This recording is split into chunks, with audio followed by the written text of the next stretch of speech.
सईद गनी साहब, रात बिलावल भुट्टो साहब ने बहुत अच्छी तकरीर की है हैदराबाद में और उन्होंने बहुत वाज़ेह तौर पे कहा है कि वो काजी फायज ईसा के खिलाफ हैं। शुएब शाहीन साहब कह रहे हैं, पीटीआई कह रही है कि मंसूर शाह का रास्ता रोका जा रहा है। ये क्या कोई प्रॉक्सी वॉर चल रही है या वाकई आपकी हुकूमत जो है वो आईनी तरमीम ही चाहती है, और अगर चाहती है तो क्या आज पास हो जाएंगी?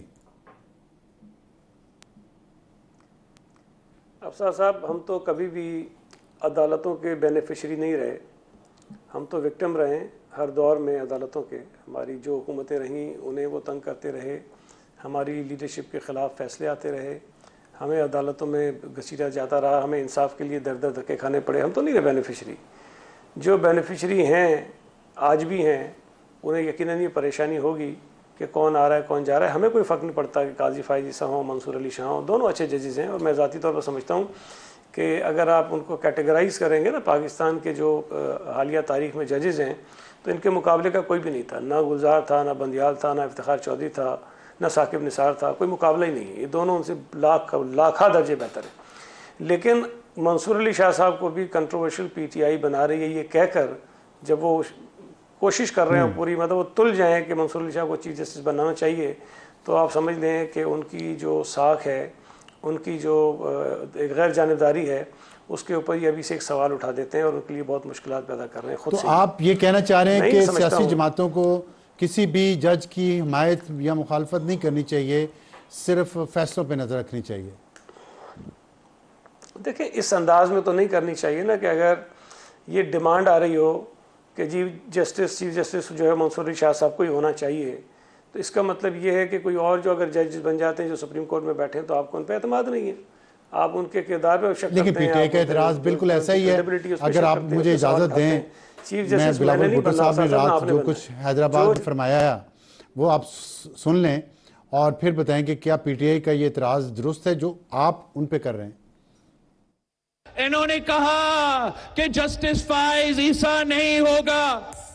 वो जस्टिस फायज ईसा जिसने कायदे अवाम शहीद जुल्फिकार अली भुट्टो को इंसाफ दिया, जिसने फैजाबाद तन्ना का ऐसा बहादुर फैसला दिया जो पाकिस्तान की कोई और जज में वो हिम्मत नहीं है कि वो ऐसा फैसला करके दिखाए, जिसने कहा कि मुशर्रफ गद्दार है, आमिर है, वो काम करके दिखाया जो कोई और मुंसिफ नहीं कर सकता था। जस्टिस फायज ईसा साहब को हम सलाम पेश करते हैं कि जो आपने ये काम किया है, तारीख आपको याद रखेगा।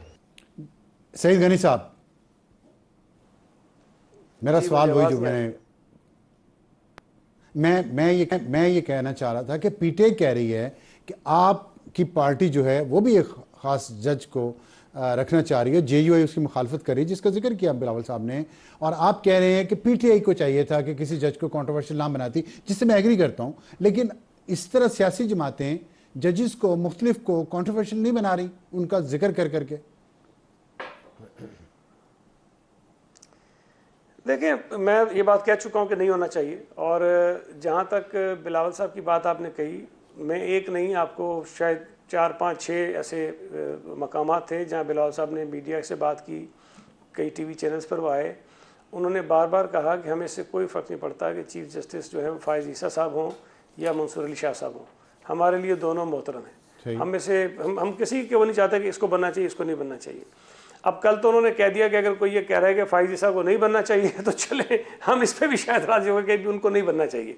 अब ये कल तो उन्होंने शायद तकरीर में इस चीज़ का भी हवाला दिया है ना। तो अब अगर कोई ज़िद कर रहा है कि नहीं फ़लाँ को होना चाहिए, तो मैं समझता हूँ कि ये प्रॉब्लम वहाँ से है। और दूसरी बात यह है कि जुडिशरी के हालिया कुछ फैसलों से अगर कोई जमात ख़ास तौर पर बेनिफिट जिसको मिल रहा है और फिर वो ये तकाजा करे, तो फिर शायद वो जो नेक्सस कहीं से हमारे जहनों में कहीं आता है जो नहीं होना चाहिए, तो शायद उसको और तकवीत मिलती है कि ये कहीं ना कहीं कोई ऐसी मूवमेंट ज़रूर है। तरमीम आज पास हो जाएंगी रात को या नहीं? अब सर पास तो आज नहीं होगी, मैं नहीं समझता किसी सूरत भी। पेश हो सकती हैं आज, ये पेश हो जाएंगी, उसके बाद यकीनन एक आध दिन इसमें लगेगा ज़रूर। ये तो नहीं होगा कि फ़ौरन पेश करें और फ़ौरन उसको पास करें। आज पास नहीं होंगी, थोड़ी बहुत उस पर वो तो जो पेश होने की आपने बात की है और जो बिलावल साहब ने ख्वाहिश का इजहार किया है कि मौलाना फजल रहमान साहब पेश करें, तो क्या मौलाना फजल रहमान साहब ये आइनी तरमीम कौमी असम्बली में आज पेश कर देंगे?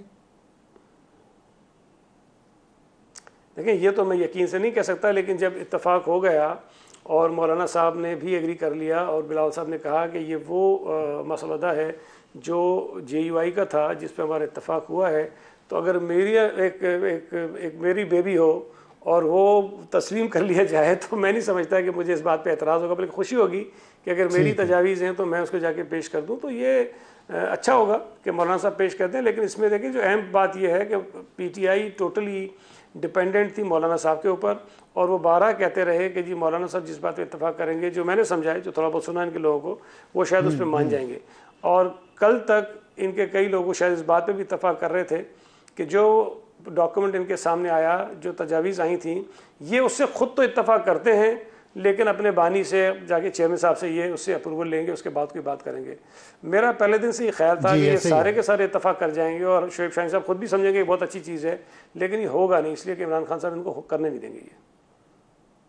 ये ठीक है शोएब साहब, इमरान खान साहब आपको करने नहीं देंगे, लेकिन एक मैं आपसे बिलावल भुट्टो साहब ने जो बात की है कल रात, काजी फायज़ ईसा साहब के बारे में उन्होंने जो कहा है, आपको मैं जितना मैं जानता हूँ आप एक सुलझे हुए सियासी लीडर भी हैं और ज़ाहिर है वकील बहुत सीनियर हैं, जो बातें की हैं, मसलन जो कारली भुट्टो केस का फैसला है, किसी जज में इतनी हिम्मत तो थी नहीं इतने सालों से चीफ जस्टिस में कि उसको केस को सुन ही लेता चाहे जो भी फैसला करता। उन्होंने सुना भी नहीं, उन्होंने सुना फैज़ाबाद धरना केस का फैसला, आप सब लोग तारीफ़ करते रहे हैं उसकी, हम भी करते रहे हैं, फिर मुशर्रफ के बारे में आमिर आप उसके ख़िलाफ़ स्ट्रगल करते रहे, वो उन्होंने किया है। तो ये चीज़ें उनके क्रेडिट में तो जाती हैं। एक फैसले से अगर आप उनके मुत्तफिक नहीं हैं तो आप उनके खिलाफ इतनी मुहिम चला देंगे, ये मुनासिब है? देखें, सिर्फ सईद गनी साहब की एक बात का जवाब दे के आपके सवाल की तरफ आता हूँ। पहली बात जो उन्होंने कहा ना, मंसूर शाह को हम क्यों कह रहे हैं, हम मंसूर शाह के नाम पे नहीं कह रहे। पिछले साल सुने ना, मैं क्यों कह रहा हूँ, मैं इसलिए कह रहा हूँ कि आइन के तहत आपको पता है 76 साल लगा कि हमने एक प्रिंसिपल, एक एग्रीड प्रिंसिपल पे आए, सीनियरिटी प्रिंसिपल। आइन के तहत नहीं है, फैसला आइन के तहत है, फैसला नहीं। आइन में 18th अमेंडमेंट में कॉन्स्टिट्यूशनल अमेंडमेंट है, वो उससे कॉन्स्टिट्यूशनल अमेंडमेंट है फैसले की वजह से थी ना। लेकिन सर अगर वो कॉन्स्टिट्यूशनल अमेंडमेंट को बदल दिया जाए, फैसला अगर बदल दिया जाए तो आप वो फैसला ले आते हैं। That is wrong. हम ये कहते हैं, देखें क्यों कि आप पीछे लगाना चाहते हैं अपने जजेस को, जी 3 आएंगे या 5 आएंगे, उनमें से हम सिलेक्ट करेंगे। एग्जेक्टिव की इंटरफेरेंस हम इसलिए नहीं चाहते, हम ये कहते हैं कि जो आपका जज सीनियरिटी प्रिंसिपल पे आएगा, he will be the best, इसलिए कि वो एग्जेक्टिव उसमें इंटरफेयर नहीं करेंगे। एक बात आपको गुजारिश कर दूं, एक और बात, देखिए मंसूर शाह साहब और अतर मिनल्ला साहब, विद रिस्पेक्ट, पिछले साल इलेक्शन जो 90 डेज में होना था जस्टिस बंदियाल के खिलाफ, आपको पता है उन्होंने रुकावट पैदा की, सबसे ज्यादा ये उनकी तारीफ करते थे। हमने नहीं, हमने एतराज किया था कि जस्टिस बंदियाल साहब का फैसला दुरुस्त है, ये 5/4, 4/3, 3/2 का वो जो सारा झगड़ा रहा था, उसमें जस्टिस मंसूर शाह साहब और जस्टिस अतर मिनल्ला साहब, जस्टिस याया अफरीदी साहब। मेरा सवाल अब सुन लें। जी जी, आपने कहा एग्जेक्टिव की मुदाखलत अदलिया में नहीं होनी चाहिए, मुत्तफिक हूं आपसे, ये एग्जेक्टिव नहीं है, नंबर 1 पार्लियामेंट है। ये पार्लियामेंट जो फॉर्म 47 की पैदावार है, सवाल तो डाका जनी के जरिए वजूद में आने वाली पार्लियामेंट, इसकी हैसियत क्या है? सवाल तो सुन लें। ये हम हर पार्लियामेंट के बारे में कह सकते हैं, लेकिन इसमें तो प्रूव्ड है, तमाम पॉलिटिकल पार्टीज ने माना है। 70 के बाद हम हर पार्लियामेंट के बारे में ये बात कह सकते हैं। पहली बात तो मेरा ये पॉइंट ऑफ व्यू है, यह सवाल है कि ये पार्लियामेंट और जुडिशरी की बात है। दूसरी बात, इस अदलिया का जो रिकॉर्ड है माजी का, पूरे 76 सालों की मैं बात कर रहा हूँ, ये इस काबिल है कि ये पार्लियामेंट के ऊपर हुक्मरानी करे और जब दिल करे पार्लियामेंट के फैसले को रद्दी की टोकरी में या मिलिट्री डिक्टेटर को सपोर्ट कर दे आने पे, तो क्या हमारा फर्ज नहीं? 139वें नंबर पे ये अदलिया है, या तो होती है ना 10वें नंबर पे होती है, हम कहते हैं जी 10वें नंबर पे पूरी दुनिया में ये अदलिया है जो कहती है ठीक, जिसकी ये तारीफ कर रहे थे, वजह से हम नीचे बैठे हुए हैं। मैं आपको एक बात बताऊं, इमरान खान साहब का दौर इक़्तिदार था, इनके खिलाफ रेफरेंस आया, मैं काजी फाइसा साहब की तहरीक चलाने वालों में सफ़े अव्वल में था। हामिद खान साहब थे, बाकी सारी नहीं, क्यों थे? हम सिर्फ एक जजमेंट की वजह से, फैजाबाद धरना जजमेंट, और लेकिन जब इन फैसले उन्होंने किए हैं, वो एक फैसले आपका इख्तिलाफ है, सुन लेना, नहीं सुन ले, उनका तासुब छलकता है नहीं, ये देखिए एक पॉलिटिकल पार्टी के खिलाफ, मैं खुद गवाह